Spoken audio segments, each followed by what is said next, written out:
kind of on a macro level, what I really aim to do is create services, experiences that can lead to a world where the maximum number of people have what they experience as a positive mindset for them. So that same way of, self-actualization is going to look differently for Michael Jordan versus Curtis Stone versus whatever musician or whatever business leader, whoever. A positive mindset is also going to be different for different people. Our potential, it's exponential. Hey, what's up, guys? Welcome to another podcast of Abundant Souls. Today, I have the honor of introducing my very good friend I've known for a long, long time. It's an honor to have him today. He is the founder of Clarity, which he is launching this year, 2023. He is also the creative director of Urban Abundance, which has been a lot of fun this past season. And we're on to amazing things, and we're going to share that with you today. And in another lifetime, he was the inventor of hieroglyphics. Today, I have the honor and privilege to share with you Sozo. Sozo, thanks for coming. What's up, Jack? Thank you. You said it's been a lot of fun. Yes. Tell me more about that topic. What about it? What's been fun about this? Yeah, sure. I'm happy to expand on that. It has been fun diving into what we created. I mean, so many years ago, you helped me with the branding years ago with Urban Abundance. And just watching it evolve and really get focused on it with you and the entire team together. It's been beautiful to watch it. Like, people take ownership of their positions and really dial in our mission here, which is to help people grow food at home. Yeah. So, Jared, tell us about kind of some of the techniques you've been using to help Urban Abundance grow. So, okay. Imagine taking all that complexity of all the different parts of all those different jobs that it takes to run a sustainable business of, helping people grow food at home.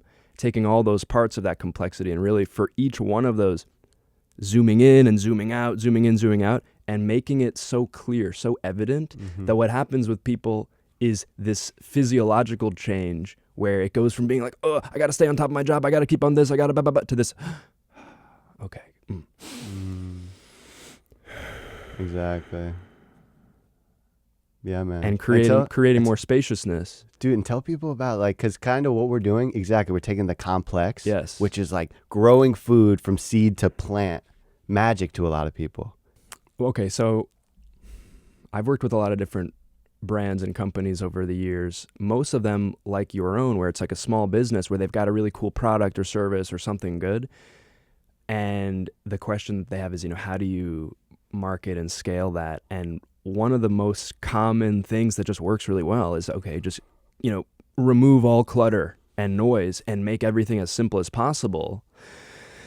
And, there's like an aesthetic part of that, like really clean visuals, but that's only part of it. It actually comes a lot more to what we're doing, where it's like just being known for that one thing.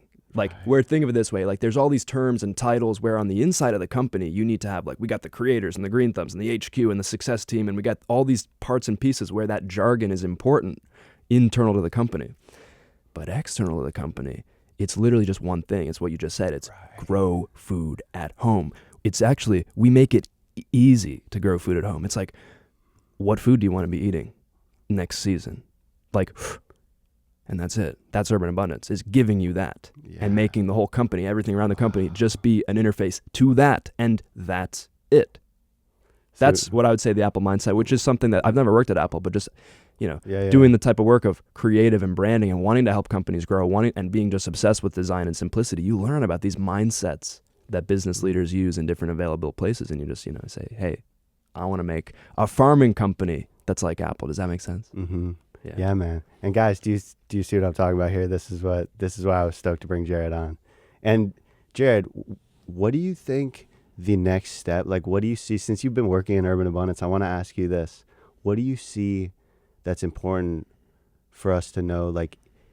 Where do you see us in 10 years, first of all? And and what should people in our industry be paying attention to? Because a lot of people want to do what we're doing. I'm not going to tell anybody what to do. It's none of my business. Yeah. I will tell them what we're doing. if Yeah. that's okay with you. Yeah, of course. We're here to share.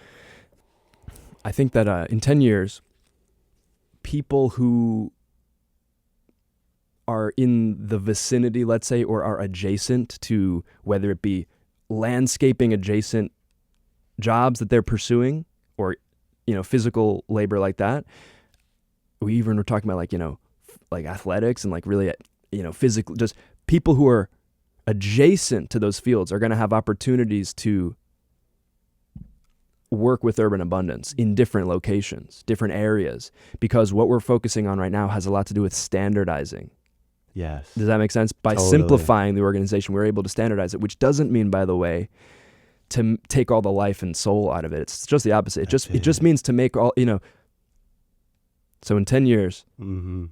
more people will have an opportunity to get involved with urban abundance and make their own versions of it in different places, because we will have proven the model very perfectly. That's it. And brought it to, okay, you want to do this? Cool. It's like opening up a restaurant or a franchise. That's what it'll be. Franchise. Beautiful, man. And yeah, exactly. And what makes it not losing the soul and all that stuff? Because that is not my intention too. And as you know, we both have big hearts, and the intention is pure, I will want to say, in the mission.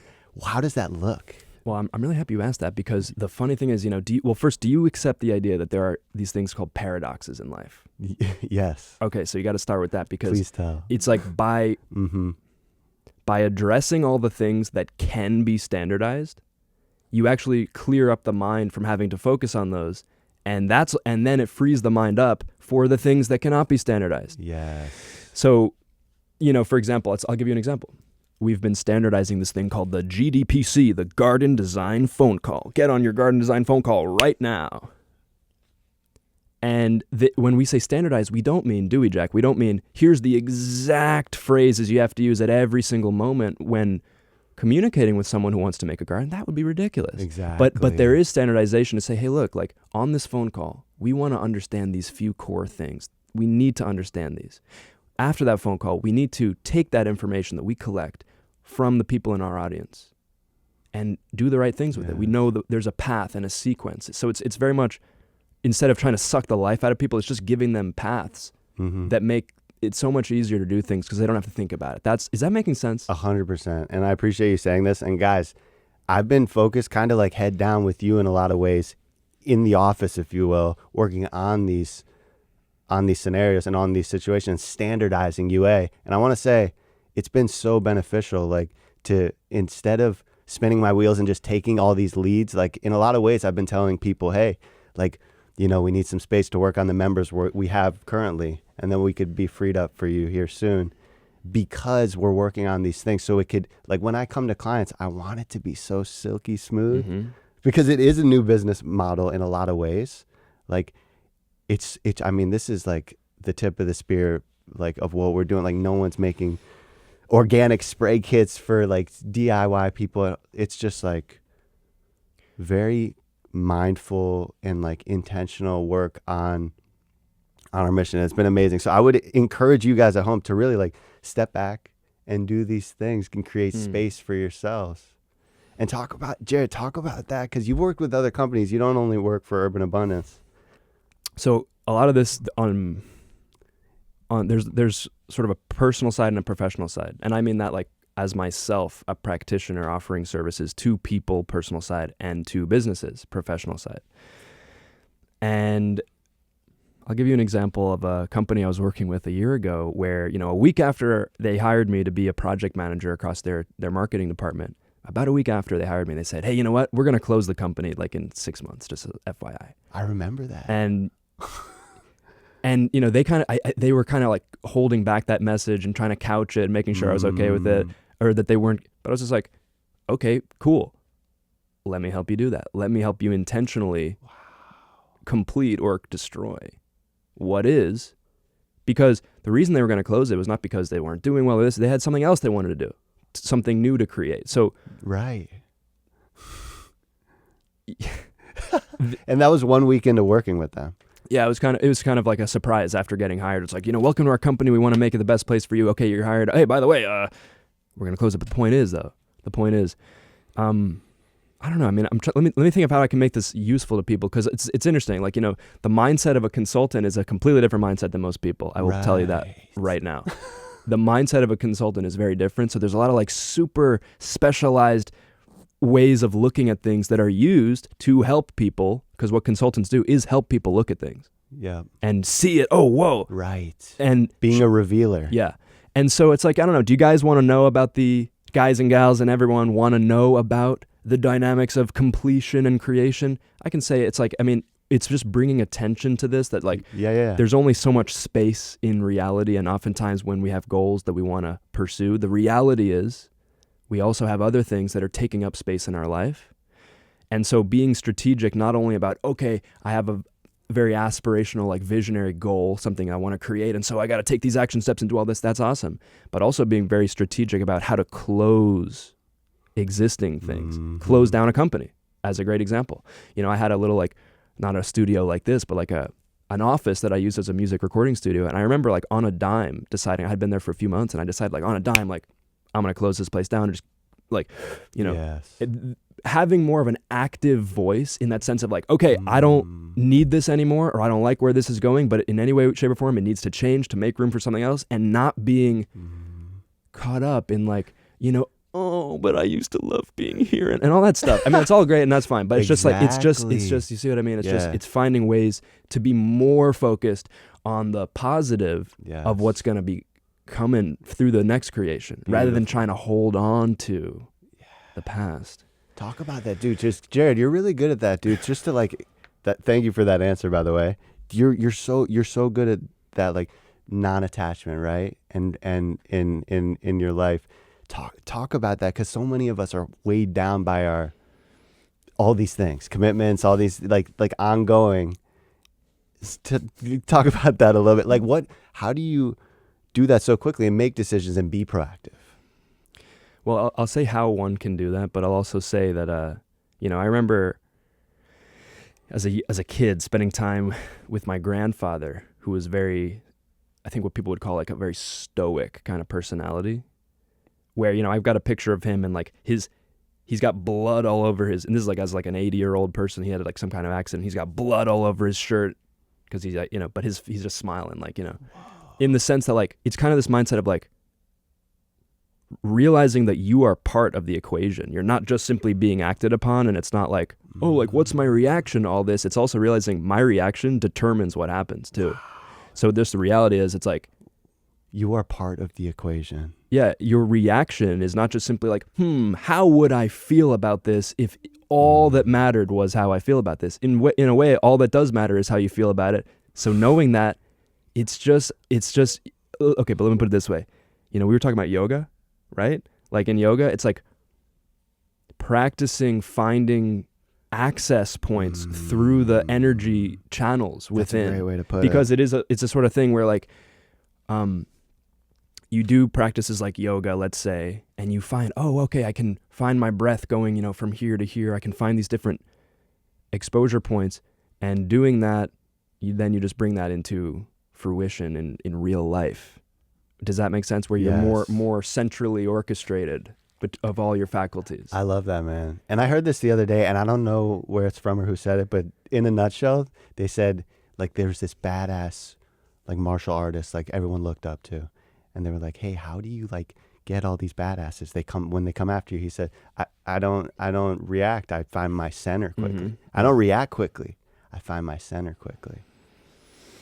And I think it's relevant what you're talking about. Like you have a lot of self-awareness and like self-actualization in a lot of ways. I know we've talked about this.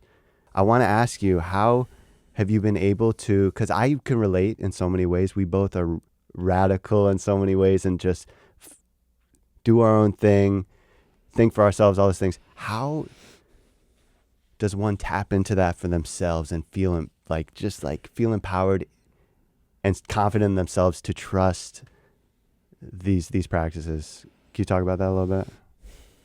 I can. And I also want to say the reason I close my eyes and I contemplate and ponder, because it is such a challenge to make a predictive statement about how people in general can do something like that, because It really just depends on what situation Right. someone is in. It's Because think interesting. of it this way. I would put it this way, and this sort of this definitely segues into the discussion of my own business. I'm not only the creative director of Urban Abundance, I'm also the founder of my own consulting service. That major differences and changes and updates to it are being made this year, and what it really comes down to is like that sense of self-actualization looks different for everybody. And I actually think that's one of the major paradigm shifts that needs to be made in the field of coaching and self-development and things like this. Because the thing is, a lot of people, they look up to their heroes, or no. A lot of people, they find themselves in a position where they realize they want to be more self-actualized. So they find people to look to or as examples of people who are self-actualized. And they think, therefore, that the way for themselves to become self-actualized is to do the exact same thing as the people who are promoting some of these concepts.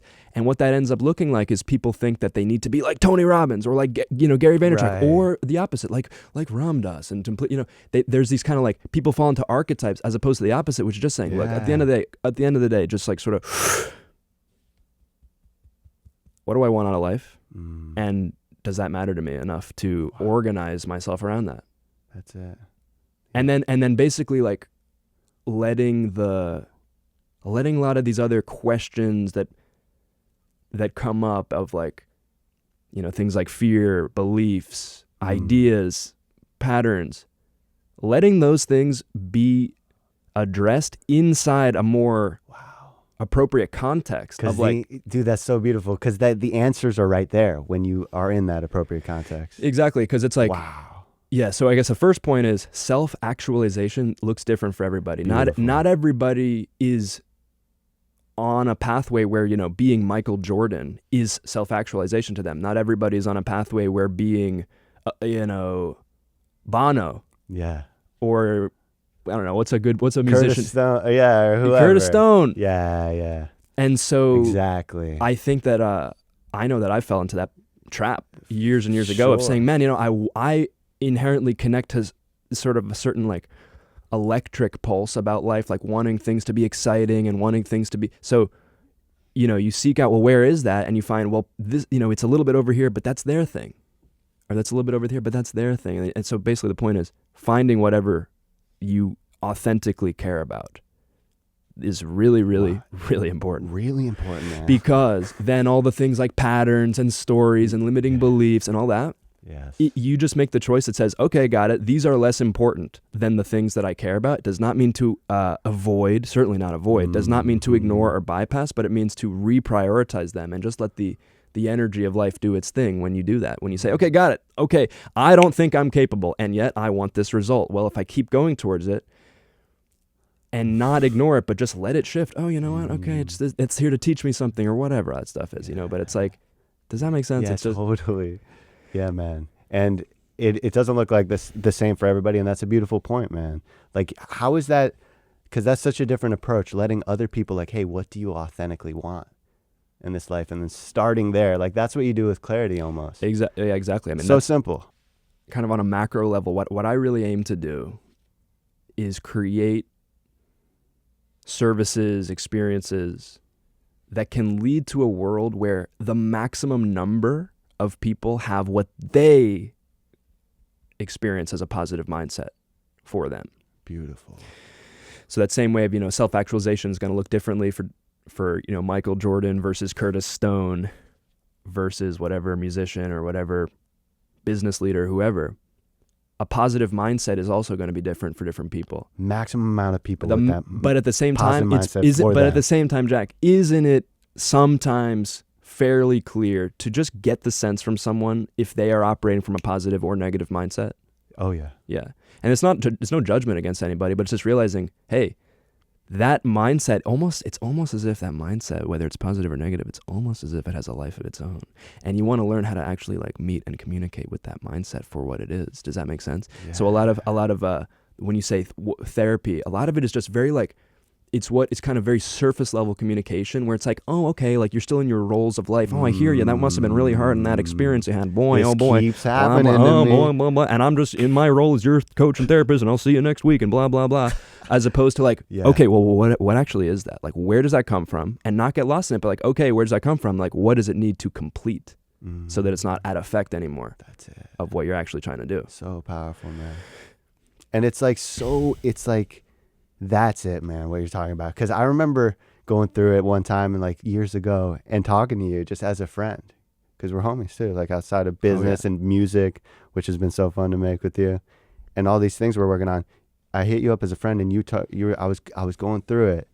You could feel me, and you were like, "Hey, dude, like feel that. Like, I want you to feel that and really like process it." Is the word. And it was like so beneficial to me because it's like, yeah, that's where I'm at. Like, it might not be where I want to be, but okay, I could see that. That's okay. I'm here. Getting centered on that, and like that's where you begin.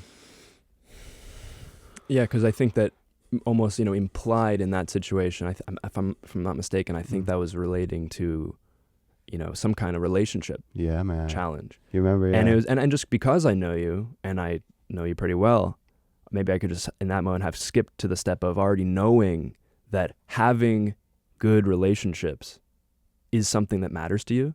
Isn't that true? Mm-hmm. And so in a challenging experience like a breakup, for example, or a challenging experience like a whatever, having that sense of, well, I know that in my life in general, meaning in the future, I want to have good relationships. What can I learn from this experience right now of my relationship being torn apart? And the answer is not nothing, by the way. It's not. It's a whole lot. It's a whole lot. Yeah. That's what we're talking about. It can be really painful and challenging. And I guess, I've definitely, I think the people who get into work like this in terms of mindsets and self-actualization and coaching, they have reasons for doing it. And it's like sort of, but I think that everybody has different lessons to learn. Mm-hmm. Wow. Yeah, man. And yeah, man, because you're almost like a psychological shaman. You're like, you're deeper than a therapist. It's like, it's psychology. I know you've studied a lot of psychology and Gestalt and all these teachings. And we talked about it. Like, there's all these different teachings and practices, and you've done a great job to, compress a lot of that and integrate a lot of it and create your own, which is really cool. Yeah. Thank you, Jack. Yeah, man. So I want to just bring that up. Like, why are you so motivated to study these things so deeply? Well, I think I was motivated to study it at a time when I didn't know it and understand it enough. I do not find myself motivated to study it anymore because I do understand it. I do experience it. I really... Beautiful. I've gone so eye of the needle just to and through all of these different things. Because you weren't experiencing it, you so deeply wanted to learn it. Yeah, I mean, there was sort of like I think there's people say the word patterns, like, oh, this is a pattern, whatever. There was a pretty significant pattern that I was experiencing that's pretty common, by the way, where certain levels of success are followed by certain periods of like disappointment or failure, success, failure, success, disappointment. Like, and so in other words, like, totally, I wanted to, I just wanted to, and I also had, there were catalyzing, inciting incidents also taking place through relationships, for example, in my own life, a lot. Yeah, man. But it just led to a sort of a decision point, I think back in like 2019, to say, okay, all these things that I've sort of been exposed to and, learning through and having coaches and learning from these different things, I want to learn it like down pat. I want to go, I don't want to just receive the services of a coach or even the best coach or shaman or therapist or whatever. I want to know what they know and deeper. I want to know what I want to know deeper. And deeper. And so what I did is I went on this experiment, you could say, this period of time of saying, that's what I want to do. So I'm going to find people like that, and I'm going to spend time with them and learn from them and take a ton of notes and do a ton of experiments and work with people and have clients and run groups and do all these things to see where the intersection points are. Because what I noticed is that a lot of these different, all these people are talking about human experience. But they tend to get caught up in their own language and vocabulary, and it tends to be like, this is what we believe and we do this. Meanwhile, someone else is doing something equally valid, but just a little bit different. So it's like, well, why don't we just kind of zoom out and more put those together so that we can do what I'm talking about, which is use the right tools that apply in the right moment, rather than say, no, the solution is to process your feelings, because that's not the solution for everybody in every situation. Sometimes the solution is the exact opposite. Sometimes people are too caught into that, and the solution is just, hey, wait a second, like, you're living in a kind of an emergency right now, and there's things you have to do. So just do them, whatever it takes, even if that means to not focus on the depths and details of your personal experience. So it's kind of, you know what I mean? It's like, yeah, man. It's like acting in a garden that's like you act on that, and it's all about context, like you're saying. Every situation's different. exactly. Same thing, man. You know, one of my teachers, mentors, he says, you know, like, doing consulting, personal consulting, is like being a guide of a terrain that you've never been to this particular terrain yet, because you're meeting someone for the first time, but you've been to a whole lot of other terrains, so you can sort of walk a little bit ahead of them and say, hey, listen, don't worry, like, I can help you as a guide through this terrain.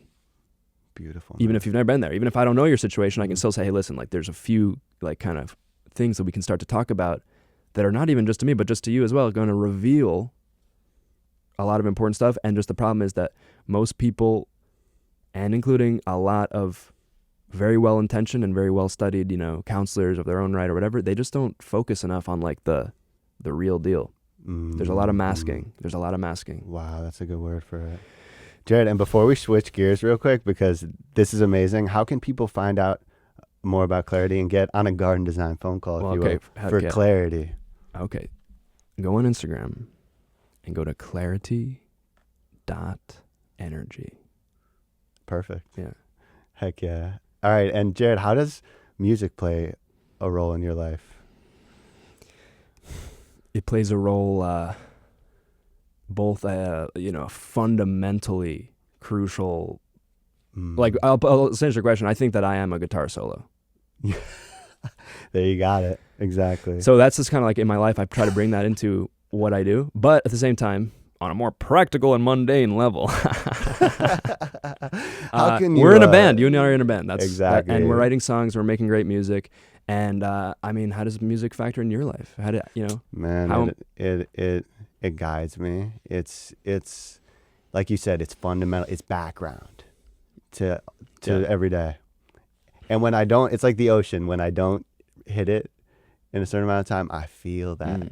Like, music is definitely an energy I love to be a part of. Thanks for asking. What is your goal in music? Yeah, thanks, Jared. Yeah, because we are in a band, and we shred, as you could probably already tell. Jared is a guitar solo over here. We've been shredding for a while now. My goal is to share beautiful, transformational music with the world. And I want to do that with gardens too, by the way, and I'm doing that. But I'm trying to integrate music more into that, and that's part of setting up Urban Abundance, where it's an organization, right? It's not just me. It's because organizations are a bunch of people, and kind of duplicating a lot of my roles, and that's what we've been doing, which has been amazing. So to free up more music in my life, that's it. Yeah, so it sounds like, you know, music is really important to you. Not only as like a driving force or like energy behind the scenes, but like in real life, you want to make something more out of music. Yeah, I do. And focus on it.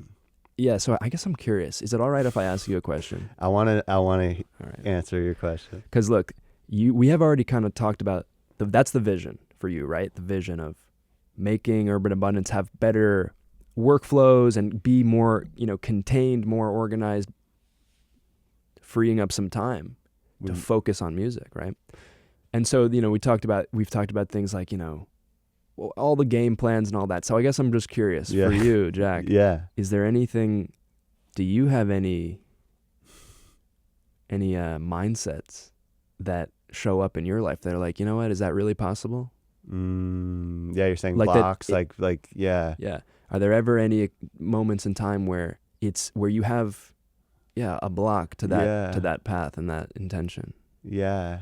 For sure. And I think it's like what you're talking about with when you were studying psychology, like you really didn't grasp it too much and you wanted to. Mm. That's what's going on in a lot of ways, to be honest with you, where I'm at with business and scaling businesses, like you, I'm an artist, bro. Period. Like that's what I'm here to do, is create art and share it, whether it's plants or whether it's music. So it's been trying to conquer that for myself. So really getting, committed to that. So, and also just welcoming in, like we've been doing it together, and we're here in a music studio right now, letting in the rock star energy, if you will, of shredding on stage. And bringing that into the business. Yeah, totally. So I mean, I guess into my day to day. The vision is that the artist and the businessman artist, those two things can be friends and work together and co-create, right? Yeah, and co-create. But do you ever experience that where you're like, oh my gosh, that's like moments where it's like, you know what, my vision of that happening feels out of reach. Yes. Exactly, man. And you know what we do for that? We mind map together. We get focused and organized around these things. Because Jared, my business partner, Jeff, he's amazing, and he's helps me in a lot of ways as well. And he tells me, hey, these things, and these things just keep coming up. These problems and these complexities, like to bring it full circle, they keep happening. Even when you like complete something, okay, boom, that farm's done. Okay, irrigation's, to make that analogy clear. The problems are always there. So it's about what mind mapping does, your service. It really helps get super clear. Okay, what's the priority? What's important now? What's the next actions? And how can we, Yeah, I mean, it's like, what are the actual next steps? Like in the language of implementation. Yep. Like concrete. Yep. Sequenced checklist. Mm-hmm. But also it's like, well, what's in the way of fully aligning to that? Does that make sense? Yeah, totally. Because the answer a lot of the time is removing, not adding a lot of the time. Well, and absolutely. Like, so a lot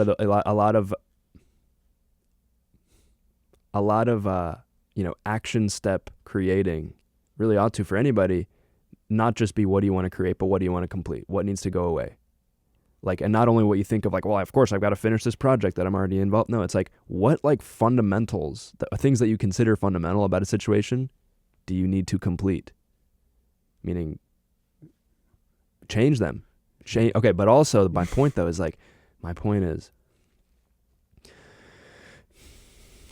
don't know. I think I really believe this just from experience more than anything, that it's possible to really fundamentally change the way that you experience the challenge of your goals.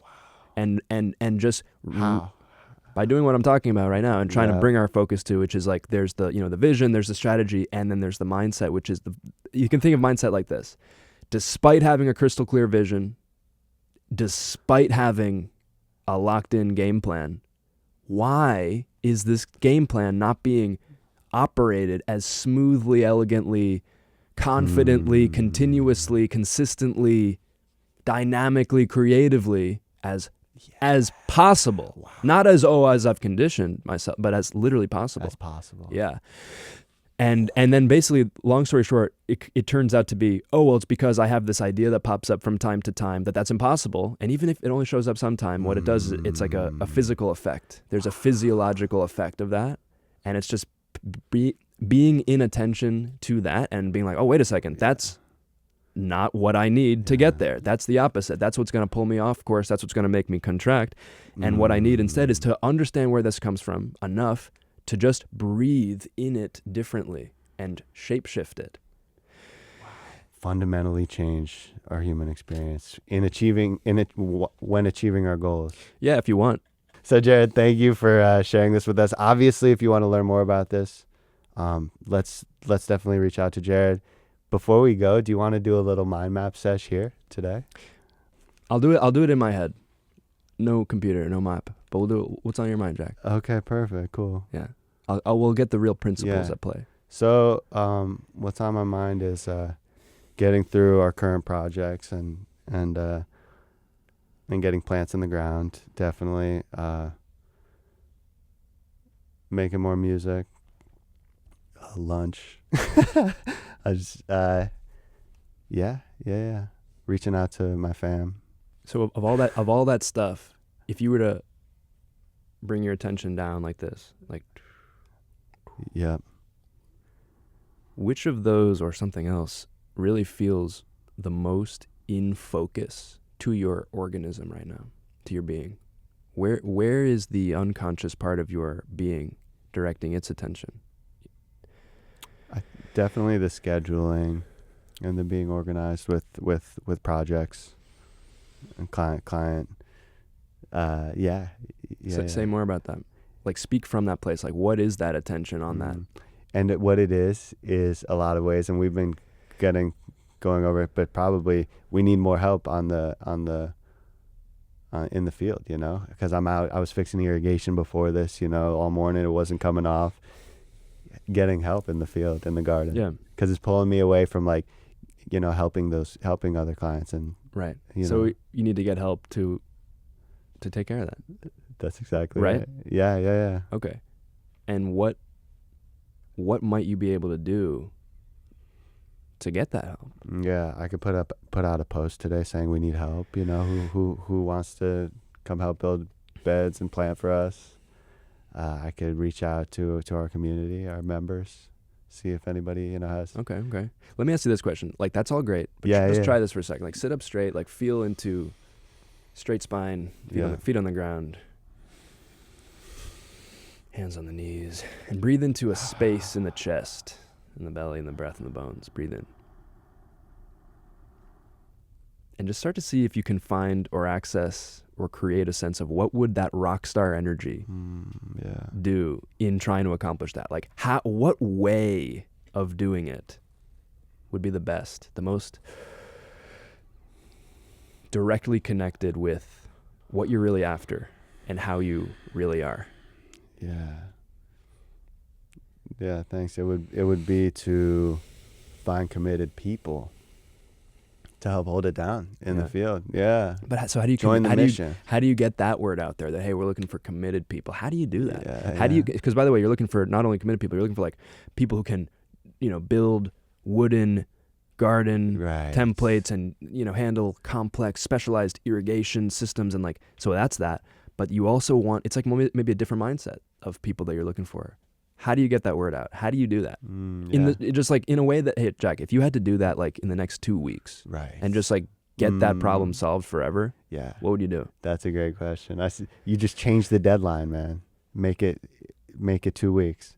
It would be to line up meetings with people who are interested, people who have already reached out, and, you know, earlier in the year, being proactive in lining up meetings this week so I could have them ready in 2 weeks if it's a good fit. Yeah. That's what I would do. You see what Jared did? That's so smart, man. Change the deadline. It forces, you know what I mean? People talk about for years about going to work out and these things or start their garden. Yeah. What if we had to do it in 2 weeks? Yeah. And it's like, if the reality is that it took 3 weeks, is it going to be the worst thing in the world? No. But it's more that, you know, it's like accessing a more clear roadmap in this moment right now, Jack. Yeah. Regardless of whether it takes 2 weeks or whatever, the roadmap of, oh, wait a second, what I'm actually looking for is committed people, and I got to get on top of this. It's like these things that we want to actually bring like to the absolute front and center, because that's what's going to lead to the swift movement across our actual priorities. Does that make sense? Yeah, it does. Meaning it's something that you're talking about yourself, but it's like, simple. It's this, you know, going from the, it's kind of circulating in the background to like, okay, this is the game plan and it starts right now because it matters. Yeah, beautiful, man. Thanks.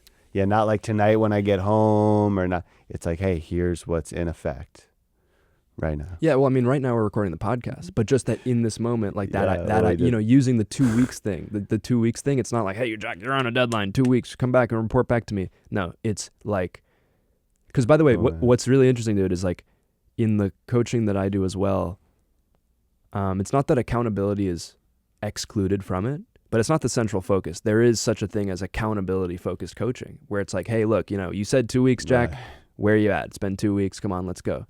It's more just like saying, look, like, how do you make use of the best ideas you possibly can and stay on that road wherever it takes you, but That's kind of just let that road be the road. Beautiful. Like, trust your best ideas. Yeah. And lean into what's working along the way. It's not so rigid, you're saying. Yeah. It's definitely not. Totally. I mean, yeah. Beautiful. Yeah, man. Dude, thanks for doing that with me. You're welcome. It's an effect after we're done with this podcast. Start doing it right now. So, yeah, man. But this is such good stuff, guys. I hope you really enjoyed this today, guys, because I have 100 things going on every day too, as do you, as do we all. So it's so good to get, really organized and focused around that. I know that's what clarity does for people. Yeah. So thanks for sharing that with us today, man. Yeah. Is there anything else you want to share with the world before we wrap her up? What I'd share with the world is just the same way that we did this little exercise with Jack a second ago, and in the context of everything we've been talking about. Be on the lookout in all moments and time frames in life, in all situations, for decision points where you can change a pattern from being contractive to becoming expansive. Beautiful. Because that's what Be mindful. that is what allows life to feel good. Yeah. Beautiful. Get your human experience, everybody. of the best kinds. Jared, thanks for coming on. I hope you guys got something from today. Thank you.